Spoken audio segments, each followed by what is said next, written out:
Welcome to the Point. More than 6 weeks before Election Day, and already people are casting ballots here in Michigan, and we're looking at important races that you'll be deciding, including the 73rd House District in Kent County. There are 3 candidates. We'll introduce you to all of them, beginning with Republican Brian Posthumous. Well, I'll begin by congratulating you on your primary victory as we head into the general election cycle, and as we talk, and this will air sometime later, it really is race on already with early voting, absentee voting. People are already casting ballots. Talk to me a little bit again about why you got into this race in the first place, and if you're successful, what you would like to achieve in Lansing. Absolutely. I appreciate the congratulations. It was a lot of work to make it through the primary. We made it through the primary, and now we have the general up ahead of us. And like you said, the race starts early this year, and we anticipate at least half of the ballots going out and being returned probably 4 weeks before Election Day, which is unheard of. And like I told you earlier, last time we spoke, I got into this race because I couldn't sit on the sidelines anymore. When our governor made it a crime to go out and earn a paycheck, I wasn't okay with letting that stand, and I thought we needed stronger leadership in Lansing to make sure things like that don't happen any longer. Well, there certainly is a conversation about how the response to the pandemic in Michigan has been handled. And there are 2 very different views of this. One view is that businesses should have been able to open in a safe manner more quickly. And the other view is, and that would be the view from the governor's standpoint, that by keeping businesses closed, keeping people as isolated as possible, they may well have saved lives and help reduce the spread of COVID-19. How do you balance that? I mean, this is a pandemic after all. So how do you balance, frankly, some of what we don't know about this ever-emerging disease, and what we do know is that when you close it down, it's tough on the economy. Right. Absolutely. I mean, like you said, it is a tough balancing act. It's difficult to find that balance. And from my perspective, I trust our community to do the right thing. I trust our business leaders and our job providers, and I trust our citizens here in the district to do the right thing.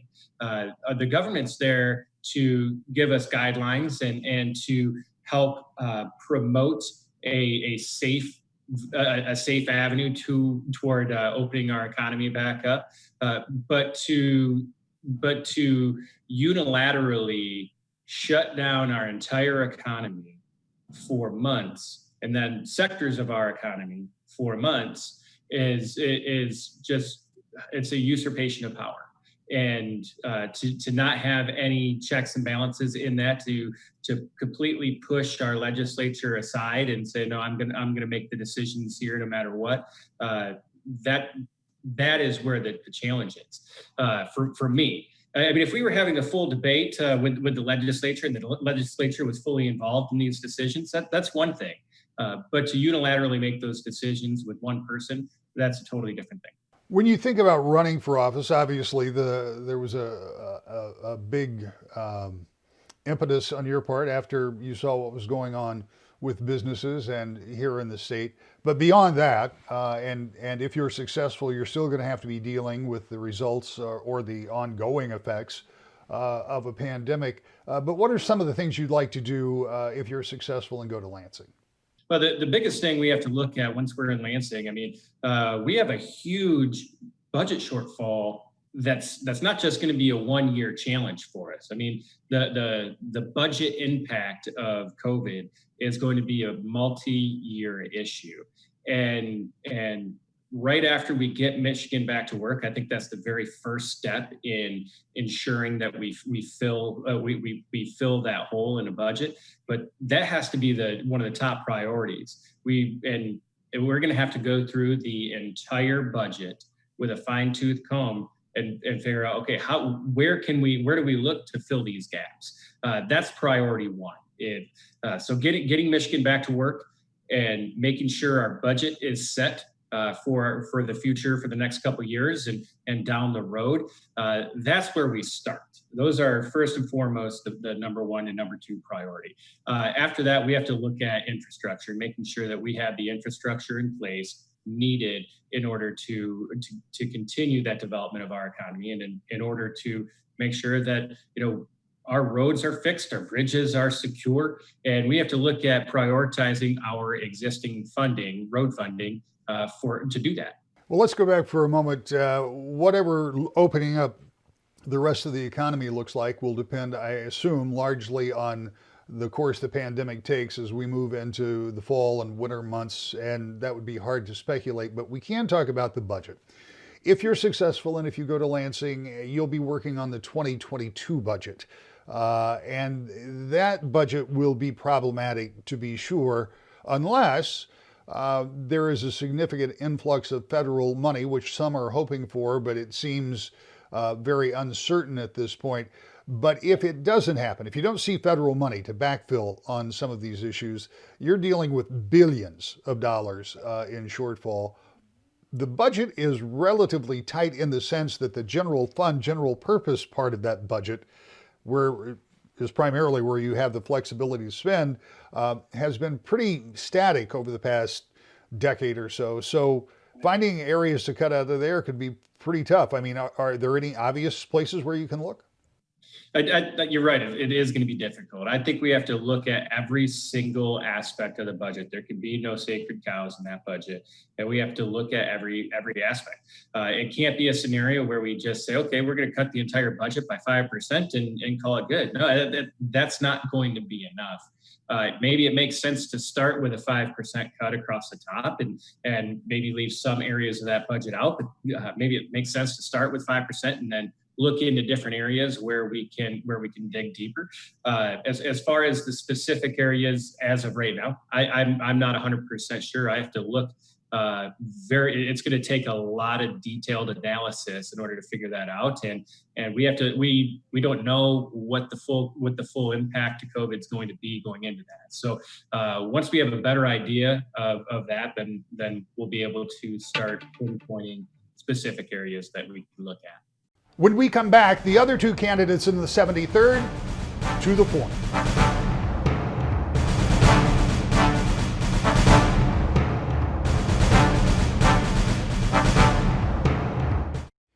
Welcome back to the Point. This morning, we're looking at the 73rd House District race. You just heard from the Republican candidate. Now here's Democrat Bill Saxton. He starts by talking about his background and what he's done up to now. First of all, I'm married to a wonderful woman, Barbara. We have 3 young children, ages 4, 4, and 6, that we're raising here in Kent County. I'm their T-ball coach and their soccer coach, and they're the reason I'm running. I want to make sure that our kids, have well-funded schools, clean drinking water, a protected environment. Personally, I'm an engineer by trade. I worked for Oracle Corporation for almost 20 years. I'm also a former small business owner. I owned a residential development company where we reconstructed abandoned homes during the Great Recession. So, my background is as a problem solver. I don't come from a political family. I'm not trying to use this as a stepping stone for higher office. As all the previous representatives have done. I'm just trying to use the experience that I have and that I think we need right now to help get our small businesses, through the COVID crisis.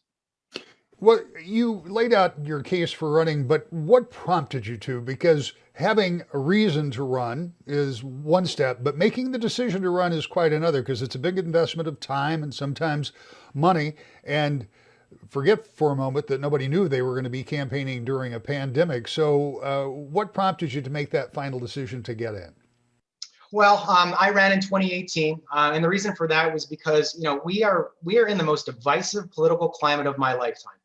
And I have a very supportive wife who said we need to do something about this. There's just so much partisanship right now, whether it's in DC or Lansing, that's going on in our country and our state. And I just couldn't sit back and watch it take place anymore. We need more elected officials in the legislature, I think, that are more focused on solving problems instead of trying to score those political points. For example, we saw it last year when it came to roads funding negotiations, right, where the governor had a plan. And the leaders in the legislature had theirs. And there was no real, attempt to negotiate or compromise. Those shouldn't have been bad words. And, we're seeing it right now with the COVID crisis, where both sides they don't feel that the other is acting in good faith. And the result is a completely politicized pandemic in a time that we need to be coming together. And so, I'm running because I know that there are problem solvers on both sides of the aisle that want to get results for our families. And I'm going to be one of those problem solvers that when I get to Lansing. Well, it's interesting that you bring up road funding. Let's talk about that for a little bit. There were competing plans, but the governor's plan for 45 cents for a gas tax was not going to get any traction with Republican legislators, and the Republican legislators' plans were getting no traction with the governor. As you say, there was no compromise. What do you do when you have two sides that are dug in? And yes, they are partisan issues to be sure. How do you bring those folks together? Well, the way things work, and it's a shame right now, is that the legislators, the leadership of the legislature is the one that come up kind of with the plans. And I would like to send more, again, problem solvers there that will sit in a room and hammer out a deal. So you get Republicans and Democrats. We all know, for example, it's a revenue issue. We know that the $1.5 billion shortfall isn't going to go away. And so to come up with 10 ideas for revenue, let's say I'm not a fan of this, for example, but toll roads, that's one idea to get revenue. That's not something I would support, but if it's part of a compromise, let's do it. If it's, paying larger fees for overweight trucks that do more damage to our roads, that could be another source of revenue. And I think, even lowering that $1.5 billion number, maybe we have an overbuilt road system and we need to deprecate some of these roads. All of those options should be on the table. And I think if we were able to hammer that out in a bipartisan manner, and then we came forward and said, and you know what, in order to seal the deal, we only need a 5-cent gas tax. I think that's something that the voters of Michigan would buy into. And I think we have a credibility issue. Once we have that plan and we can tell voters, hey, then we can stop talking about our roads. I think that's something that we could all support. You talked about the COVID response, and it has been very politicized and it has been very divisive. As we continue into the fall, we're going to see continuing issues with kids going back to school, and schools that we've already seen some in the state have already decided to go virtual for a while, and some have started and then gone back to virtual. What's the state's role in all of this? Because obviously the governor's office has taken the lead from the beginning on particularly executive orders and that type of thing. As a legislature, as a group, as a legislator, as an individual, what do you think your responsibility would be about the pandemic if you are successful and go to Lansing? Well, and again, I mentioned this earlier, the pandemic response has become so polarized. You're either with the governor or you think that the governor is trying to destroy the state. And I think that there needs to be some balance. There needs to be nuance. I think as a legislator, my role is to listen to what my voters want and what their concerns are and bring them not just to the legislature, but to the governor. And so when the governor makes a decision that I agree with, I will praise her and say that I agree with it. But when she makes a decision that I don't agree with, I think it's important for me to be a voice for my community and voice my concerns. A lot of the things I've talked to, thousands of voters throughout this campaign, and whether it's at their doorstep or on their phones, talked to a lot of gym owners and a lot of gym goers. So if there's one point that I disagreed with the governor on was that making sure that gyms could be opened up. I think that could have been done sooner. I think that it's a matter of health and that's an essential service. And so, I would voice those concerns to the governor, even though she is a member of my party. At the same time, we have to look at, where we are overall as a state and our, for example, our GDP, where we're about, I think last I saw, about 87% of where we were pre-pandemic. And that's in a lot better condition than most of the other states in our nation. So, giving credit where credit is due on that is certainly is important as well. But I think again, right now, we only see this as a Republican legislature battling against a Democratic governor. If there were a more bipartisan approach in the legislature, I think we would have more credibility to apply the pressure when we need to when it comes to what the governor's actions are. And finally, just a quick note about budgeting. That is one of the main responsibilities of the legislature. We know that if you are successful in November, the first budget that you would work on would be the 2022 fiscal year.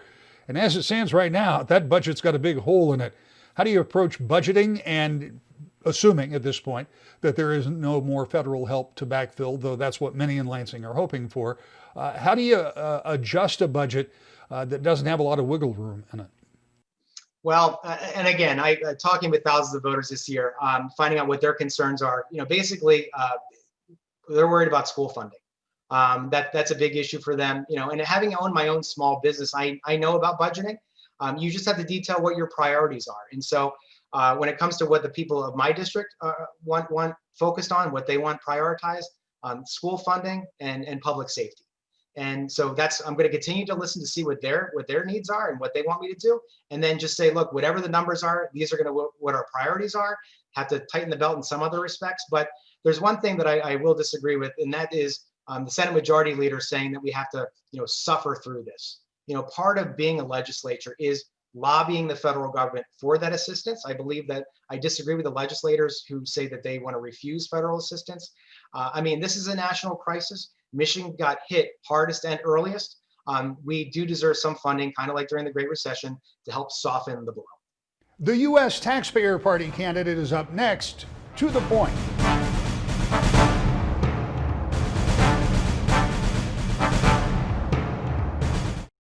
Welcome back to the Point. When you make a decision in the 73rd House District in Kent County this year, there are three choices, including U.S. Taxpayer Party candidate Theodore Girard.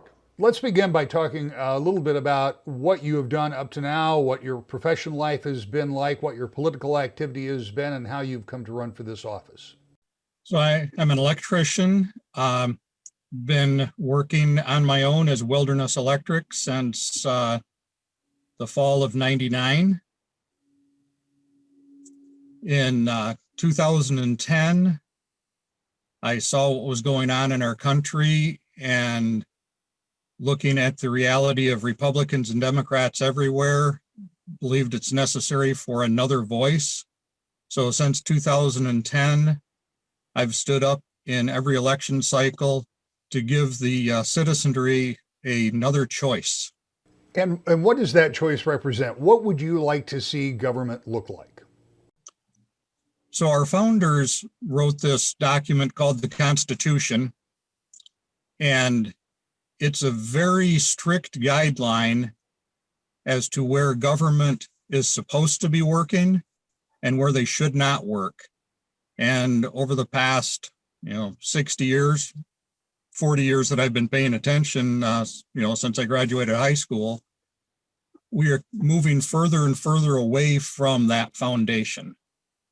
So in running for, and as you pointed out, you've run for multiple offices, what is it that you would want to do if you were elected to this office and go to Lansing? What would you like to see changed? I believe that we need to return to our foundation, which is the Constitution and equal justice under the law. Right now, we see so many cases of privileged, whether it be position or money, people committing crimes and getting away with it. Jeffrey Epstein went for decades trafficking young ladies at his island. And everybody, all the elites knew because they were partaking. And he finally got caught and died in prison, or in jail there in New York, but he got away with it for 20, 30 years. That's ridiculous. What, from a state house perspective, can you do? Obviously it's much more localized. If you're in the state House of Representatives, what do you see in Michigan that you would like to change? Well, just in the last 6 months, we've watched the governor go awry with executive orders, which you can agree or disagree with the position she's taking, but the majority of what she's been doing has been unconstitutional. And the Republicans and Democrats in the state House have not held her accountable. Article 5 of our Constitution says that all executive orders shall be approved by legislature. To the best of my knowledge, none of them have been. So that's 170 some violations of the Constitution right there. Well, you know that the legislature has challenged the governor on using particular authorities in courts, and so far the courts have upheld them. But beyond that, as you take a look at what's going on in Lansing, what will be going on in Lansing in terms of budgeting and other issues, how would you approach what is going to be likely a very big budget shortfall for the 2022 budget cycle? Well, our Constitution requires a balanced budget. So that means a reality of increasing income, either through higher taxes, a broader tax base, or reducing spending, which means that services for a lot of people, mentally, physically handicapped, education, road repair, go down the whole list, those services will be reduced. You can't have both. And it's a very delicate walk to trim the budget, because I really don't see a tax increase feasible in this environment. We're already taxed more than we should be. I do see the tax base expanding with the announcement of the Ford facility down in Dearborn and other businesses coming to the state. But that's very difficult work that we'll have to be honest with the people about. So if it came down to it, I mean, your best guess is that you would have to expand the tax base, perhaps make some cuts, but you don't see a tax increase as feasible. Is that right? I don't see a tax increase as the right approach. And finally, do you have any other priorities? I understand the Constitution is very important, but is there any other thing that you see as a major priority that you would like to address if you're successful in getting to Lansing? So there's a number of things that come to mind. One of them is, in the finance and banking world, right now, if you go to a store and buy something, as soon as you swipe your card, that money is out of your account. But if for whatever reason you need to return that product, that money may not be credited to your account for a week or two. That just is not right. That should be fixed. When we look at the violence that's in our streets, back to the equal justice under the law, there are so many people that are angry and really have no respect for the law because they don't see equal justice under the law. They're angry because they don't believe they're getting treated equally. And I'm not in their shoes, so I can't say either way. Statistically, there are more Black men in prison than white men. Statistically, there's more men in prison from broken homes than there are from homes with two parents in the house.